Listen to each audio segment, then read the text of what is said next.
Hey everybody, welcome back to another episode of Ask Katie Anything. I'm your host, licensed marriage and family therapist, Katie Morton. I am so glad that you're here. If my voice sounds a little bit hoarse, it's because we went to DC last week and we were talking all day long and I lost my voice just slightly. This week, I am going to explain what support a therapist can offer and how to know what kind of support we need. I'm also going to talk about chronic suicidality, how to deal with frustration and anger, and why we can feel like we're late for everything we want or like life has passed us by. And then I'm also going to discuss what we can do or really how we can come to terms with a new diagnosis. Without further ado, let's jump into question number 1. This question says, "Hey Katie, I'm not sure if you've ever answered this question, but what does it mean exactly when my therapist asks, 'What do you need? How can I support you right now?' Especially during a difficult session. This happened recently when I was struggling during trauma work and I had no idea what to say when she asked me or what my options were exactly. My mind kind of went to places I wasn't sure made sense. Like if we could stop and she could maybe read to me or just sit next to me or near me in silence or put her hand on my back or something. Even though we have an amazing rapport, I wasn't comfortable enough to admit these were what came to mind in the moment, because of the anxiety that followed about not knowing if that's what she quote unquote meant by asking what I needed. Thanks, Katie. I hope you've been well. I have. I hope you've been well. This is a great question. And what came to mind is exactly what you should have told her. But let me explain. Now, when a therapist asks us, like, what kind of support do you need? Is there anything I can give you? When we ask questions like that, I don't love it when people ask those questions because I know my patients and members of our community don't know what to say. I personally will usually offer up ideas like, hey, would you want me to sit closer to you? Would you like me to place a hand on your shoulder, your arm, your back, whatever? Do you want us to stop for a minute? I'll say stuff like that because my patients usually don't know how to answer it because we're in the moment and it's overwhelming, right? But that's exactly what your therapist was wondering. What can I do to let you know that you're okay? How can I help soothe? Because it is in that rapport and in that therapeutic relationship that we feel okay enough to talk about the things maybe we've never talked about.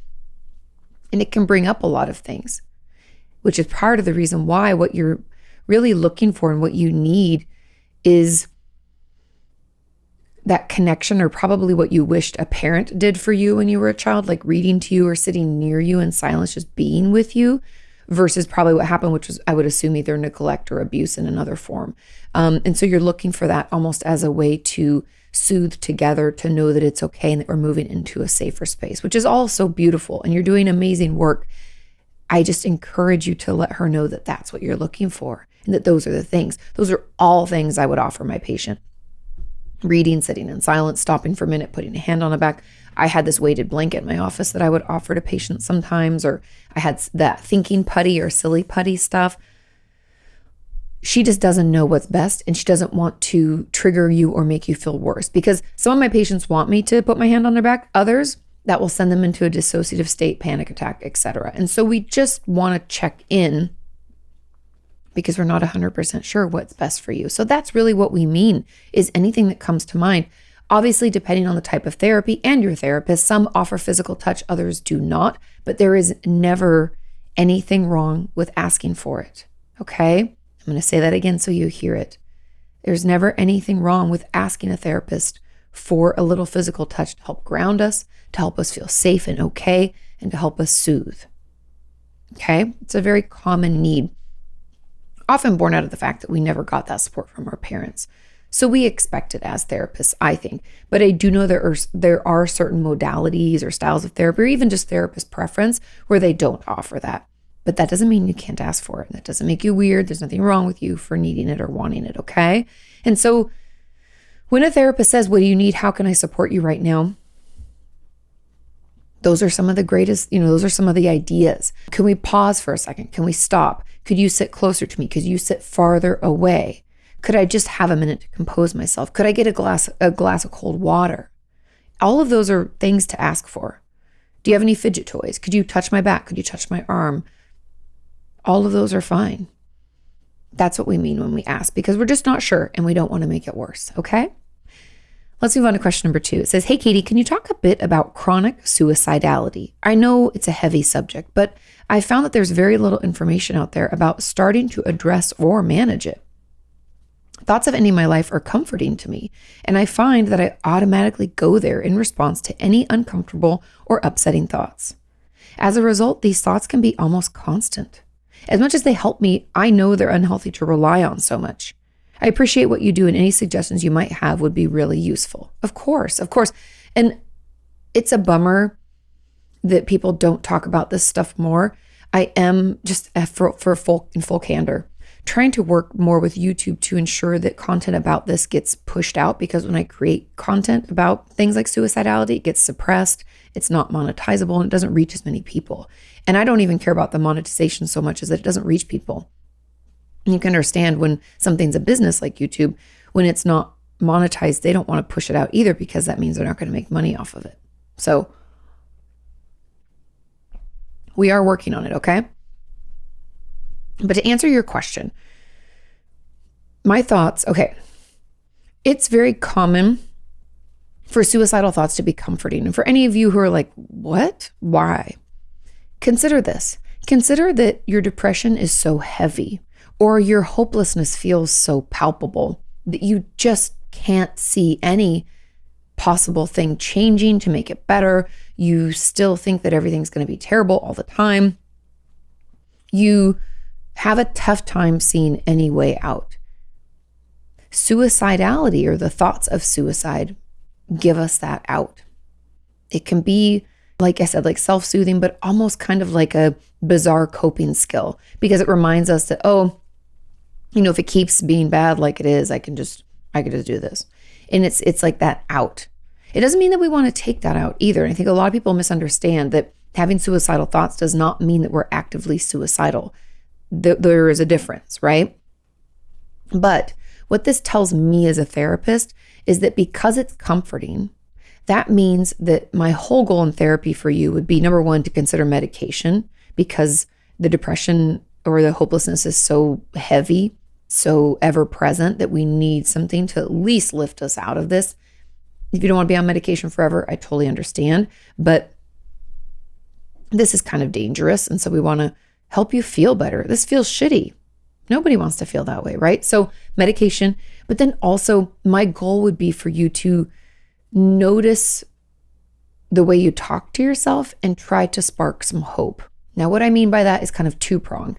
When we're feeling incredibly suicidal, number one, we need to set goals for short-term, mid-term, long-term. Now, goals, I'm not talking like, I want to get a promotion. No. Goals like, I'd love to visit Italy. I'd love to finish school. I would love to see my brother or sister, whoever, have a child or do something. I'd love to be there for this person that I know that I love who's going through something. It's not a goal in what we think of as goals. It's more of like a life or emotional goal. So that's the first prong. And we need them to be short-term, like today, tomorrow, this week, mid-term, like a month, 3 months, 6 months, and then long-term, like out in years. Okay. So that's the first way to combat and to almost spark this hope, right? The second is to start looking, and I hate this term, but it's popular on the internet, and so I'm going to use it because everybody knows what I mean, is to look for glimmers. Now, when we are so heavy in our depression, we have what is known as kind of confirmation bias. Now, confirmation bias means that if our brain thinks all day long that everything's shitty, it thinks that everything is out there is bad and bad things are going to continue to happen, then our brain looks in our environment for things to confirm that. It's how we're wired. It looks out into the world to confirm what it already knows. It's the same reason that I feel like once you see, let's say there's a certain car and you're like, God, I love that new Bronco or whatever. Then you start to see it everywhere. It's not because they weren't there before, but now that we know we love it, we look for it and we know what it looks like, we pay more attention.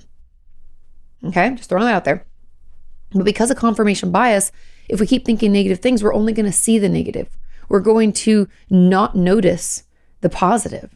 We're going to outweigh the negative because we already believe it to be true, and we're going to try to confirm that. Okay, that's why changing people's minds is so difficult. And that's why debates are so tricky for people, because it's hard to change someone's mind. And so what we have to look for are these glimmers. We have to search for them. Yes, we need to talk more nicely to ourselves about our life and our situation. That's hard, and it takes a lot of work, and it takes those bridge statements, those little things. Glimmers, I feel, are, I don't even want to say easier, but a little more simple to try to do. Meaning, during your day, I want you to consider what things have gone well. What's gone right for you? Did you get up on time? Amazing. Glimmer. Did somebody smile at you while you waited for your coffee at Starbucks? Glimmer. Can you afford to go to Starbucks? Glimmer. Those are all nice things that happened. Did you happen to be able to get into the office without it raining on you crazily? I just got rained on yesterday. That's why that's coming to my mind. Or did you have your umbrella with you? Glimmer. Amazing. We often look for big things to be happy and amazing and wonderful and get us excited when life is really filled with more of these small positive items, not the big ones as often, which if we're struggling with depression, makes our brain think, well, everything's just shitty, right? But we have to fight back with these glimmers. What things went well? What was easy for you? And I don't mean easy like you don't feel tired, you don't feel the symptoms of depression, but like, did you happen to have your cereal and milk at the house and you could make breakfast or eggs or whatever you eat? Amazing. Those are the things we want to look for. Did you have clean clothes to put on? Did you enjoy your shower just a little bit? Did your favorite song play on the radio? I'm giving you a ton of examples because I want you just to think about the small positives that are going on. Were you able to pay your bills today? Were you able to buy groceries? Things are so expensive right now. That's an amazing glimmer. But we need to look for those because that's how we change ourselves. This is how we move ourselves out of this need for that suicidal thought to be soothing, because we'll be soothed by our environment. I hope that makes sense. And I would love if you have like constructive feedback and you're like, Katie, that's bullshit, I don't believe it. Leave it in the comments. I'm here to have a conversation. That's okay. But that's what I know. That doesn't mean that's always 100% true, but that's what I know. Okay. Now there was a comment on this said, unlike the described situation, my recurrent dark thoughts are not comforting to me. However, unlike what you've explained in a previous video, I don't think these are intrusive thoughts. Instead, I believe that I don't deserve to live. And so each time I have suicidal ideation, I both feel afraid and ashamed of that fear because I believe that I don't deserve to live. And for instance, that I deserve these thoughts and that I shouldn't be afraid of death because that's just what I deserve. Gotcha. How are these thoughts different from the ones that feel comforting? And how can someone like me and others manage to overcome them? I'm going to take a leap here. Your suicidal ideation comes out of shame.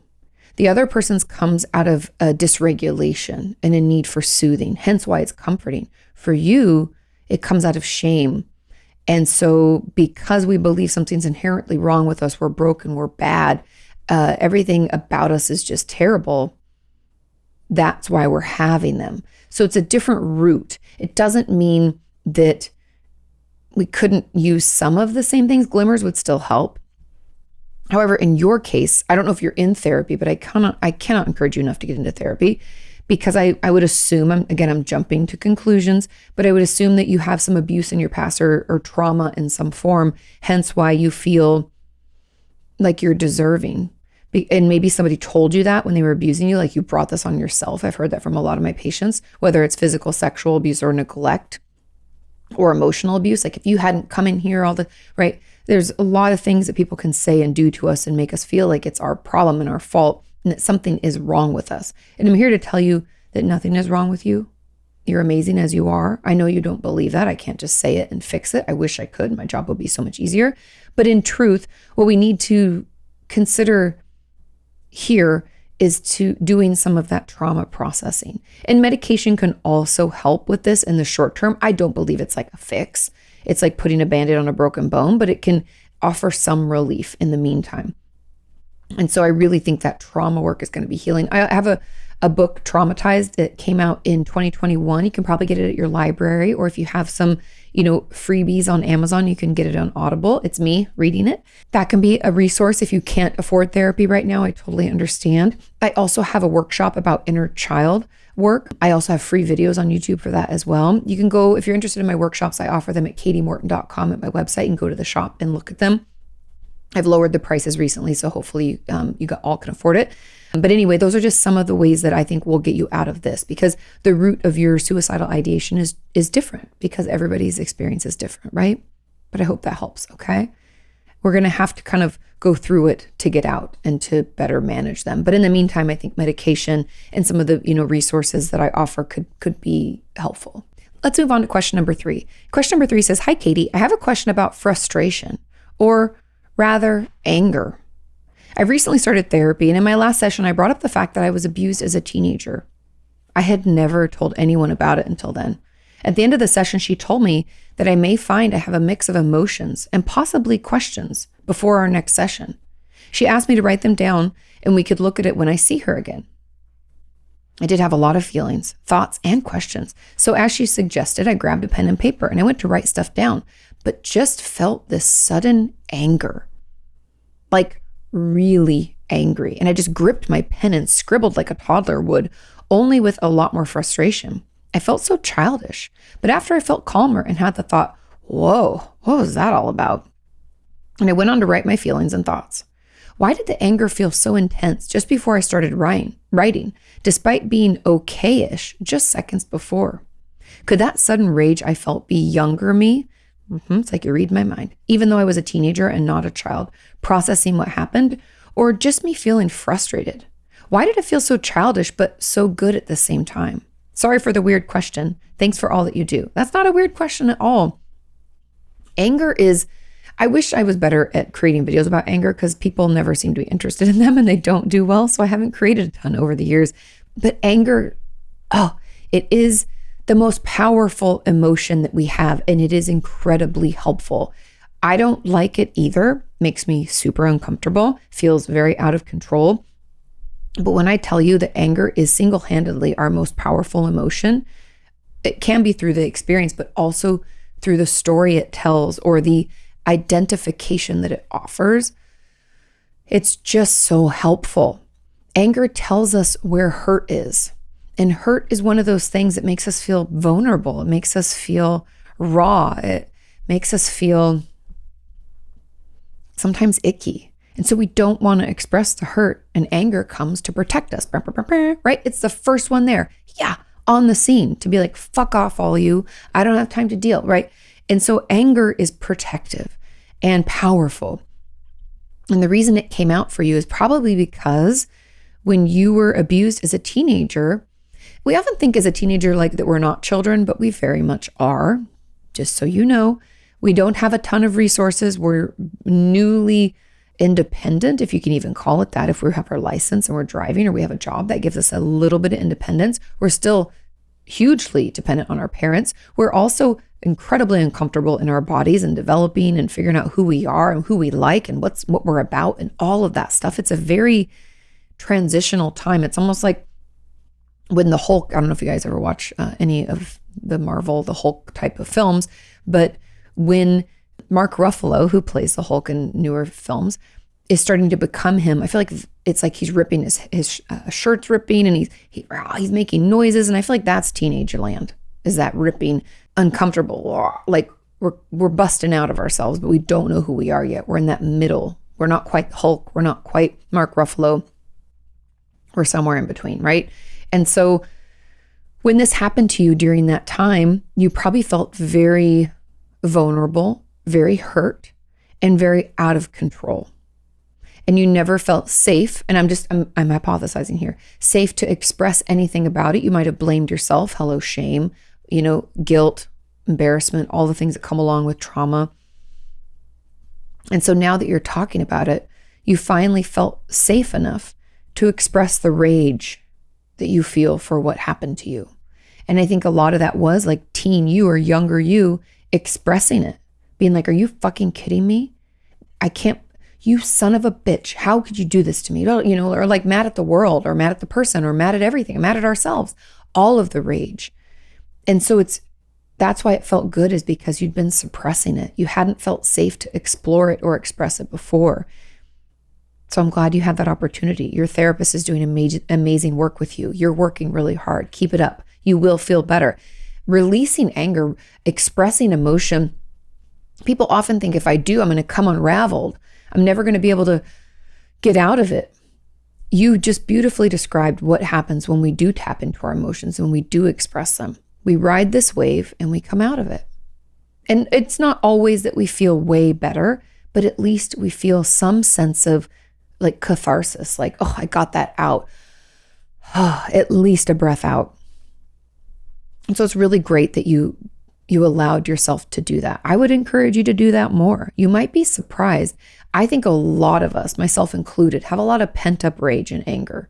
Like I used to think when I was younger, I was like, if somebody tried to assault me, I would just unleash all of my like pent up rage and anger about things in life on them, and they would rue the day, right? We all have things that we're upset about, and anger feels scary, and so we stuff it down.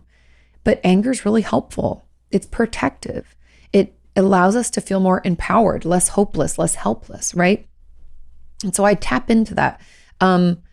It's a really helpful thing, and I also believe that after expressing this for a while, you will come to dive more into kind of the vulnerability, the pain, the hurt that you experience, which I know is super uncomfortable. But just like you did with your anger, I encourage you to sit in it, meaning you don't have to know everything about it. You don't have to make sense of it. You can just allow it to be. We talk about sitting with things a lot, but it really just means you don't have to change it. You don't have to have answers.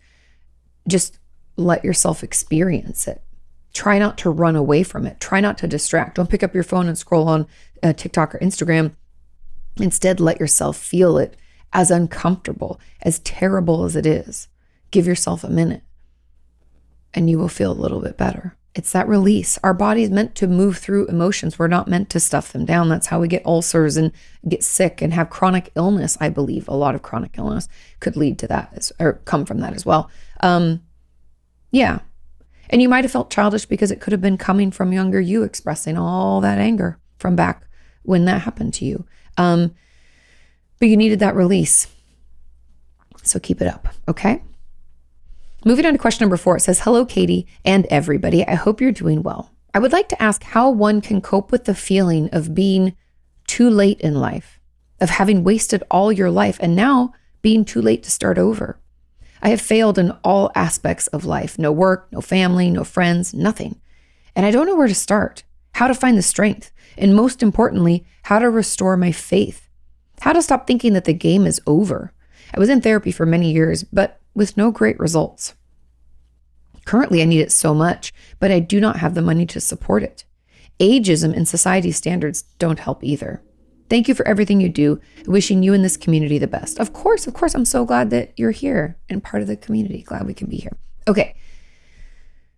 Again, going back to is I love how there's sometimes these interwoven themes that you wouldn't maybe see when I'm reading questions, but they're throughout a whole episode. Today's is confirmation bias. Because you have this feeling that you're doing things too late in life. And I know other people can be ageist and they can say shit. Unfortunately, we can't control other people. We can only control ourselves. And so I want you to start paying attention to how you talk to yourself about what is going on in your life and where you're at. And when you start going down that probably very comfortable and usual path of like, it's too late, I'm not doing well, I have no friends, I have no family, I have no job, and you're just like your laundry listing all the things that you're upset about, I encourage you to distract yourself first. Do something else. I don't even care if it's scrolling on Instagram or TikTok or something. Watch a show, go for a walk, shake it out, dunk your face in some cold water. Let's start over. And then I want you to consider some of the things that are going well for you. Those glimmers, small things, not big. Smaller, the better. Can you see? Can you breathe? Do you have a roof over your head? Do you have food in your fridge? Do you have an animal that's loving? Roxy's the best. She's the bomb. Do you have a TV you can even watch television on, or a computer? Do you have internet? Those are all amazing glimmers, right? Let's start looking for those things because it's always easy. I could laundry list a shit ton of things I don't have either. It's a bummer, but I don't want to live in that land, right? I don't want my brain going out looking for other things that prove to me what a loser I am. That's not helpful. Instead, I want my brain to go looking into my environment for things that prove that I'm doing okay. Things are going to be fine. I'll figure it out. I'm strong. I'm resilient. It's going to get better. I want to look for those things. And I want you to look for those things too. But we have to trick our brain into doing it because your brain is too used to looking for all the reasons that you're too late in life. I also, as a side note, small soapbox moment, I get so frustrated with this quote unquote timeline. I grew up in a really small town. And I remember I met Sean when I was 24, which I think is very young, just FYI. And at the time, I remember my brother asking my mom, like overhearing him say, "Do you think she'll ever settle down?" I was 24 years old. I barely knew who I was. Why should I be settling down with anybody? I mean, I did get married to Sean right before I turned 30, and I was still one of my first friends to get married. Who cares? I could be getting married at 50, and that's still wonderful. Why are we settling? Why are we rushing? Why do we feel like we have to meet a certain timeline? That who created this timeline? Give me their name. I'll give them a call. It's bullshit. There is no timeline. We need to normalize not knowing what career path we want at 18, not knowing who we want to marry or what we're about by the age of 20 or 25 or 30 or 40. We can also pivot and change. We're ever developing creatures. The thought that we would just like pick something and do it forever. I don't know about you, but that sounds boring as shit. And also just like I'm trapping myself, right? Like I'm stuck. And I don't like that. So I want you to know that everybody has their own timeline. We have our own time frame. I don't have to compare mine to anybody else's. I encourage you not to compare yours to anybody else's. And let's look for those little glimmers that life is okay, that things are good. We don't need work, family, and friends maybe right now. Maybe we just need to get to know us, be kinder to ourselves, and then figure out who we want to include in our life, what we're capable of doing, what feels good. We all have different levels of ability and different people we want to interact with and people we don't want to interact with. Give yourself an opportunity to slowly figure that out. There is no rush. There is no timeline. You're not like the rabbit in Alice in Wonderland. You're not late for a very important date. You're right on time. Don't let your brain tell you that you're late. So let's try to shift our thinking by looking for those glimmers that things are going just as they should. Okay? I know that's not an easy answer. I know that there's no to-do list. I didn't give you like 3 tips because this is life. This is something that's happening with you, in your brain, I would assume all day, every day. And we have to start being more aware of it. So if we find ourselves spiraling, remember, we distract like a motherfucker first. We do something different, go for a walk, splash water in your face, whatever. And then number 2, we look for those glimmers proving that things are okay. Things are good. Here's a little thing that's good for me. Here's something I have going for me. Here's something that was good. Somebody smiled at me. That was nice, right? Let's look for those things. Okay. Now there was a comment that says, as an add-on, I feel the same. The grief of missed opportunities and important life milestones due to mental illnesses. I understand that as long as we're alive, we can still make the best of it. But how do we deal with the grief that we cannot go back in time and that certain experiences, even if we have them now, will not be the same? And it's something we can never get back. Also, the fact that if we're still struggling with our mental illnesses, it's still happening and it will be forever playing catch up with time. What is the point then? I love this question too. And there is going to be a piece of grief where we grieve maybe. Instead of saying it's the life that we maybe should have had, we can use language like this. We can should all over ourselves. This is a life I should have had. These are the things that should have happened at this certain time. This is what I should have been doing now. Instead of letting our brain take us to should land, we can allow for the grief. It's okay to be sad. There's nothing that says we can't be upset about something that was missed or an event we didn't get to attend or something that we wanted to do we weren't able to. It's okay to be disappointed, to be sad. Let yourself feel that. But here's the challenge. We don't have to roll around in it. We don't have to make that grief our home. And I know that may sound rough or like not very therapeutic, but we can get comfortable in discomfort. It might be all that we know. And I don't want you to make grief your home. I want you instead to look for the things that you have been doing. Again, confirmation bias, looking out for the experiences you've been able to have. Do you have any funny moments? Do you have any favorite days? Moments within your day where you finally all of a sudden maybe felt a little lighter, or somebody was kind to you, or you had a mental health professional that was bomb and super helpful. Like those are all amazing experiences, all things that we should focus on, we should look for. Again, going back to kind of like the glimmers, and again, I hate that term, but it's important for us to look for the things that are good. Instead of looking for missed opportunities and important life milestones, then we're only going to feel bad about it. And then the grief will be our home. We'll live in it and we'll never move out. But we have to move out of it. It's okay to feel sad for a while. It's okay to grieve when something happens. You're like, oh, I was supposed to be on that trip or be doing that thing. It's okay to feel sad about that. I'm not saying we can't experience it, but then we have to look for the positives. We have to look for the things that are happening in our life today that are real, that are tangible. And remember, it's all about the small things. We often think positive things have to be these big things like, oh my God, I bought a home, I got married, I had a child. No, those are 3 things and hopefully they only happen. Well, I mean, I guess you could buy multiple homes, but those are things that only happen a limited amount of times in our life. And if we're waiting for those big things, we're going to be waiting forever. We have to look for those small wins, little things. Like I got to walk outside with my dog and it wasn't too hot. It's real hot in Texas. So that to me is a glimmer. Also, I'm back home. We were in DC. I got here safely. We landed. It was great. Our luggage showed up on the way back. It didn't show up on the way there. It was terrible. Got to see my dog Adu, pet her little furry head, got to sleep in my own bed. I have an amazing pillow, the Coop pillow, cannot recommend it enough. It was amazing, best sleep of my life. Those are the things. I got to have my cold brew with my creamer this morning, delicious. Those are things that we need to look for. So I challenge you in the comments. Let me know some of those glimmers. What are some good things happening? Because we can't go back in time, like you said. We can't all of a sudden have these experiences. That sucks. But what are the experiences we can have? And can we set some goals? Can we look forward to those things? Can we start thinking about what's realistic for us? Unfortunately, with social media, it's so full of comparison. It can be really terrible. We need to look at us and like, I'm only competing against Katie of yesterday. And I want you to only compete with you of yesterday. What would you like to do better today? What's something that you could look forward to? Something random that I totally look forward to? Having nothing to do in a day. Or sometimes I get my nails done. Or other times I get excited that I get to run errands.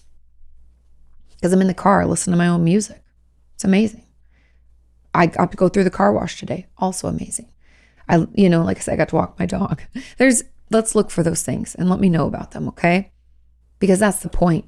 The point of life is looking for those little glimmers.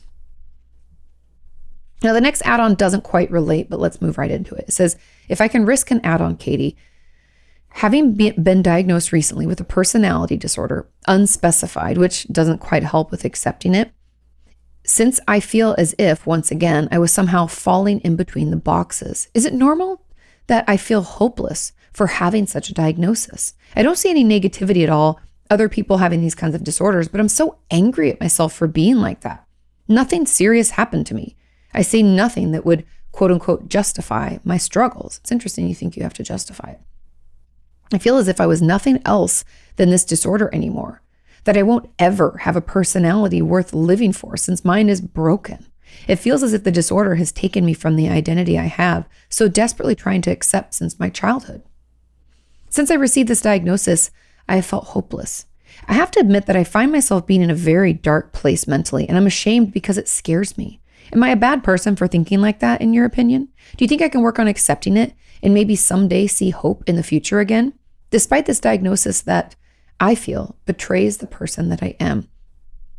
I love this question.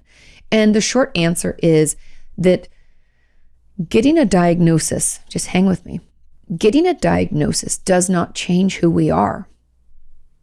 We technically had it before if it's the right diagnosis. So having it doesn't really mean that anything about us changes. I want to give you a second to sit with that.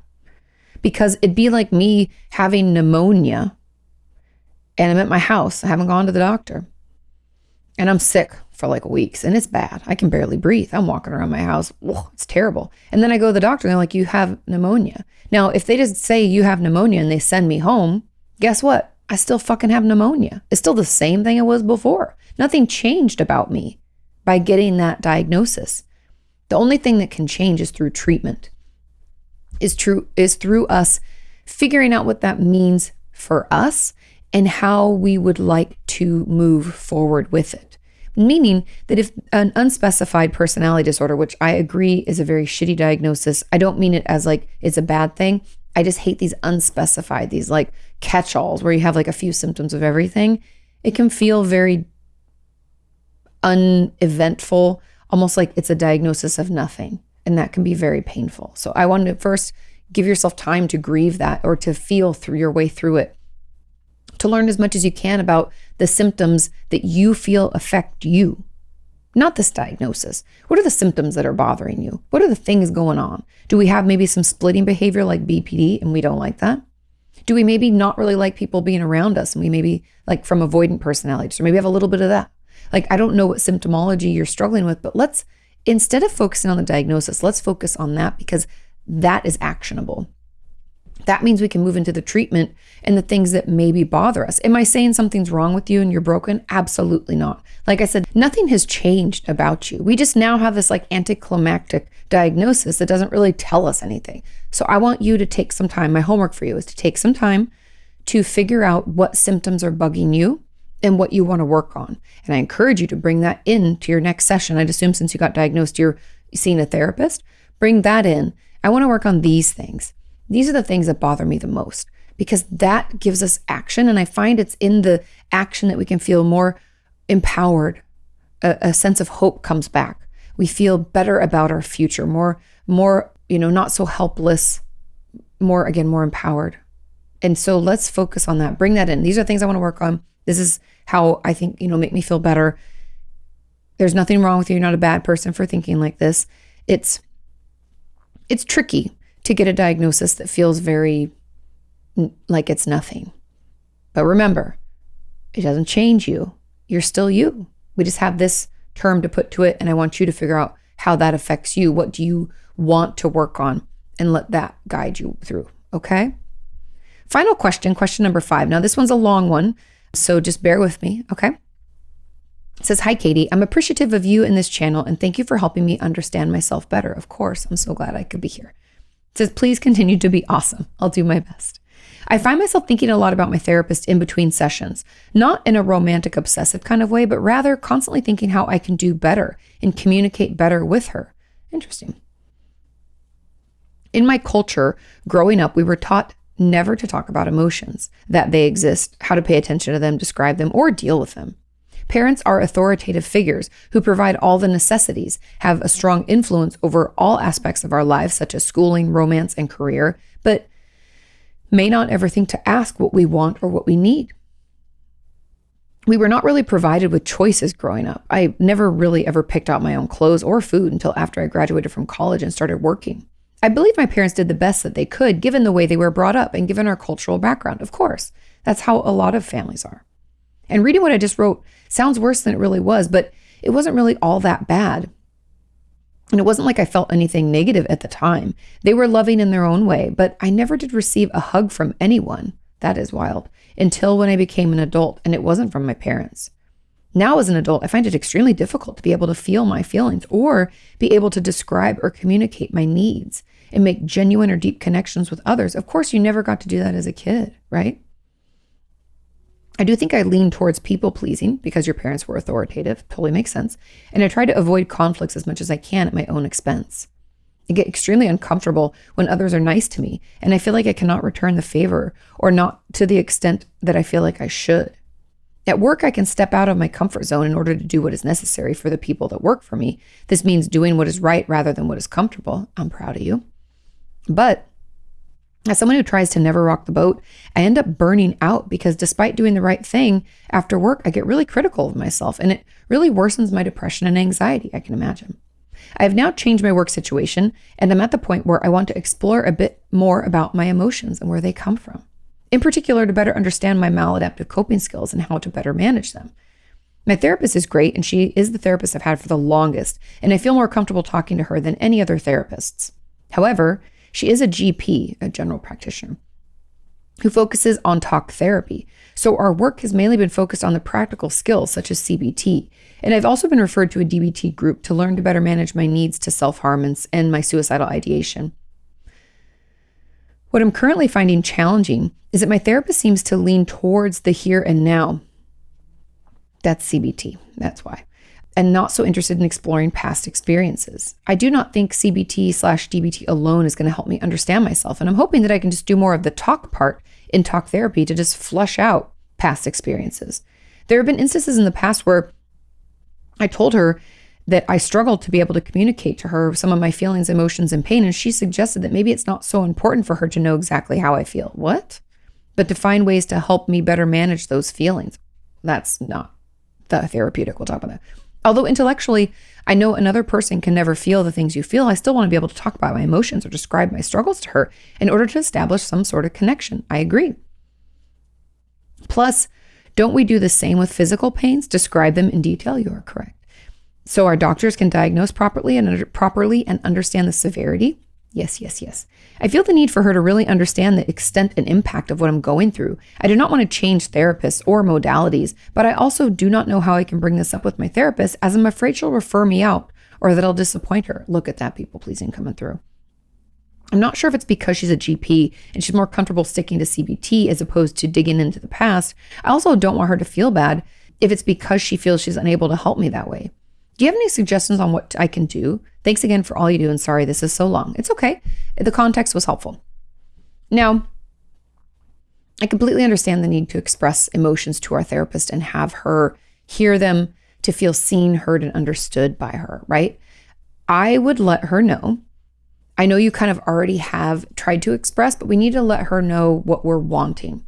Now, she might be most comfortable in CBT and DBT. They are the main treatment modalities that have actual quantitative,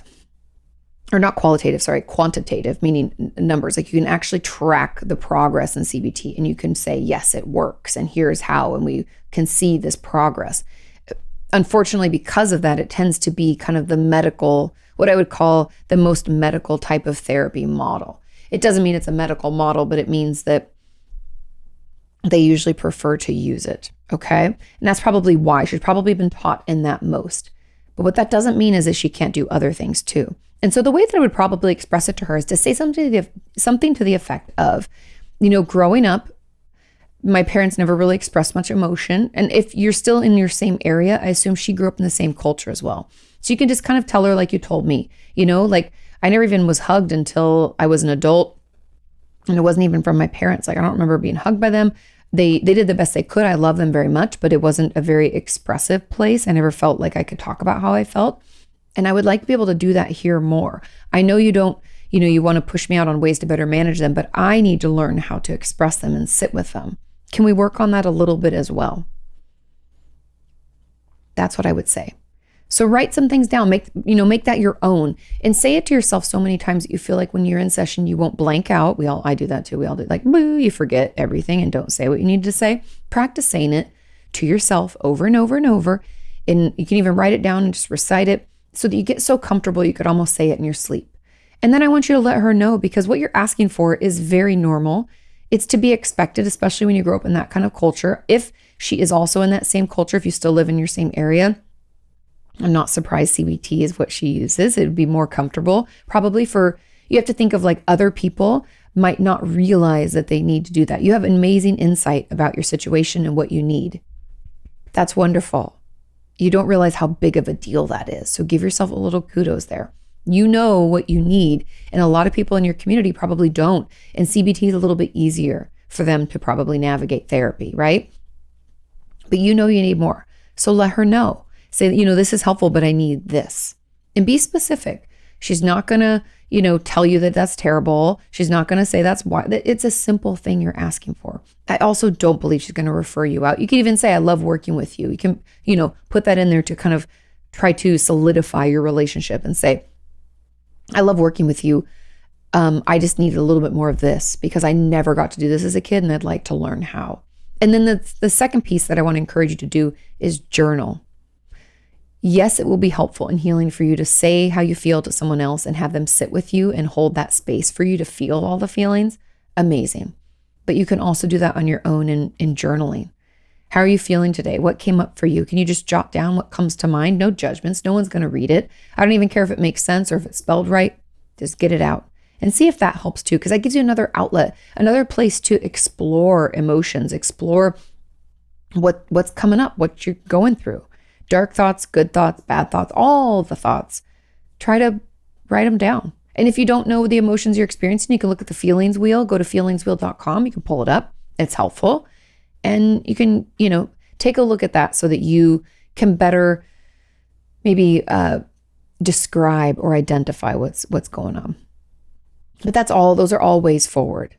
Again, I just want to give you huge kudos for knowing that that's what you need and being, wanting to speak up about it, just being scared. Because again, your family was authoritative. You feel the urge to people please. Conflict is super scary. I get that. I feel that way. But this isn't conflict. I want you to check your facts on this. It's not conflict. This is us asking for what we need in a very kind and caring way. It's helpful what she's been doing, but we need a little bit more talk. We need a little bit more feeling, and we need to feel like we have permission to talk about the past, at least some, to help us get a better handle on the future and the present, right? So find a way to put that to words that feel real for you, and trust me when I tell you that you're not asking for anything crazy or big. This is something that every therapist should be able to offer to you, okay? But we have to advocate for ourselves, because she might think that she's doing great and it's fine. And it is somewhat great and fine, but it's not. We need different. We need a little bit different. So we have to communicate that. Okay? Thank you all so much for listening and watching. Thank you for sending in your questions. Thank you for being part of the community. I love each and every one of you. If you're looking for more questions to get answered, I have YouTube memberships available also over my Patreon page. And like I said, I have workshops available at katiemorton.com. You can check those out. Have a wonderful week. Do your homework, and I'll see you next time. Bye.